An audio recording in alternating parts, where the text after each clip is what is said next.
ಈಶಾನ್ಯದಲ್ಲಿ bedroom ಇದೆ sir. ಒಂದು bedroom ಮಾಡಿದ್ದೀರಾ? ಈಶಾನ್ಯದಲ್ಲಿ ಒಂದು ಬೆಡ್ರೂಮ್ ಇದೆ, ಆದ್ರೆ ಸಂಪಿಲ್ಲ. ಇಲ್ಲ ಸರ್. ಇಲ್ಲಿ ಬಂದ್ಬಿಟ್ಟಿದೆ ಸಂಪು ವಾಯು ಮೂಲೆಯಲ್ಲಿ, ಹೌದಲ್ವಾ? ಹೌದು ಸರ್. ಈಶಾನ್ಯ ಮೂಲೆಯಲ್ಲಿ ಸಂಪೇನಾದ್ರು ಇದು ಸಂಪ್ ಇಲ್ದಿರ ಬೆಡ್ರೂಮ್ ಇದ್ರೆ, ಸ್ಟೇರ್ ಕೇಸ್ ಇದ್ರೆ, ಬಾತ್ರೂಮು, ಕಿಚನ್, ಆಮೇಲೆ ಪಿಟ್ಗುಂಡಿ, ಓಕೆ, ಇವು ಈ ರೀತಿ ಏನಾದ್ರು ಇದ್ರೆ, ದೇವ್ರ ಮನೆ ಇದ್ರೆ ನಾವೇನ್ ಹೇಳ್ತೀವಿ ಅಂದ್ರೆ ಮನೆ ಮಗಳು ಗಂಡನ ಮನೆಯಲ್ಲಿ ವಾಸ ಮಾಡೋಕೆ ಇಷ್ಟಪಡಲ್ಲ. ಅಲ್ಲಿ ಎಂತ ಸನ್ನಿವೇಶಗಳು ವೆರೈಟಿ ಆಗಿ ಇದ್ದೋಗ್ಬಿಡ್ತದೆ ಅಂತ ನಾನು ಹೇಳ್ತೇನೆ. ಯೂಟ್ಯೂಬ್ ಅಲ್ಲಿ ಕೊಟ್ಟಿದ್ದೀನಿ ಆಕ್ಚುಲಿ. ಮನೆ ಮಗಳು ಇರೋ ಇಲ್ಲಿ ಹುಟ್ಟಿದ ಮನೆಗೆ ಅಟ್ರಾಕ್ಟ್ ಆಗ್ತಾಳೆ. ಯಾವುದೋ ಒಂದು ಸನ್ನಿವೇಶ ಆಗ್ಬೋದು, ಲಕ್ಷಾಂತರ ಸನ್ನಿವೇಶಗಳಲ್ಲಿ ಒಂದಾಗ್ಬಿ ಗಂಡನ ಮನೆಯಿಂದ ಹೊರಗೆ ಬಂದು ಹುಟ್ಟಿದ ಮನೆಯಲ್ಲಿ ಸೇರ್ಕೊಳ್ತಾಳೆ. ಇವಾಗ ನಿಮಗೆ ನೀವಿಬ್ರು ಸಂತಾನ ಅಂದ್ರೆ, ನೀವೊಬ್ರು, ನಿಮ್ ತಂಗಿ ಒಬ್ರು ಇದ್ದಾರೆ ಅಂತ.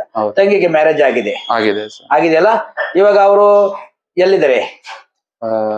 ನಮ್ಮ ಮನೆಯಲ್ಲಿ ಇದ್ದಾರೆ. ಇಲ್ಲೇ ಇದ್ದಾರೆ, ಬರೋದು ಹೋಗೋದು ಇದೆ ಸರ್. ಅಷ್ಟೇ, ಬರೋದು ಹೋಗೋದು. ಅದೇ ಜಾಸ್ತಿ ಇರೋದು ಇಲ್ಲೇ ಜಾಸ್ತಿ ಇರೋದು. ಕೆಲಸ ಎಲ್ಲಿ? ಇಲ್ಲೇ ನಮ್ಮ ಮನೆಯಿಂದ ಒಂದು 1 ಕಿಲೋಮೀಟರ್ ಇಲ್ಲೇ. ಗಂಡನ ಮನೆಯಿಂದ ದೂರನಾ? ದೂರ ಸರ್. ಇದೇ ನಮ್ಮ ಮನೆಯಿಂದ ಹತ್ರ. ಅದಕ್ಕೆ ಏನ್ ಮಾಡ್ಬಿಡ್ತದೆ ಗೊತ್ತಾ, ಇಲ್ಲೇ ಇರೋದಕ್ಕೆ ಪ್ರಿಫರೆನ್ಸ್ ಕೊಡ್ತದೆ. ಅವಾಗ ಕೆಲಸ ಹತ್ರ ಇದ್ರೆ ಯಾರು ಅಬ್ಜೆಕ್ಷನ್ ಮಾಡಲ್ಲ, ಇಲ್ಲೇ ಇರೋದಕ್ಕೆ ವ್ಯವಸ್ಥೆ ಮಾಡ್ಬಿಡ್ತದೆ. ಅದ್ ಮಾಡ್ತಾ ಇರೋದು ಯಾವ್ದು? ನಿಮ್ಮ ಮನೆ. ಹಾಗಾಗಿ ನಿಮ್ಮ ತಂಗಿ ಅಲ್ಲ. ಈಗ ಗೊತ್ತಾಯ್ತ್ರಲ್ಲ. ಅದಕ್ಕೆ ನೀವೇನ್ ಮಾಡ್ಬೇಕು ಅಂದ್ರೆ, ಈಶಾನ್ಯದಲ್ಲಿ ಬೆಡ್ರೂಮ್ ಅಲ್ಲಿ ಆದ್ರೂ ಪರವಾಗಿಲ್ಲ, ಚಿಕ್ಕದಾದ್ರೂ ಪರವಾಗಿಲ್ಲ, ಒಂದು ಬೇಕೇ ಬೇಕು.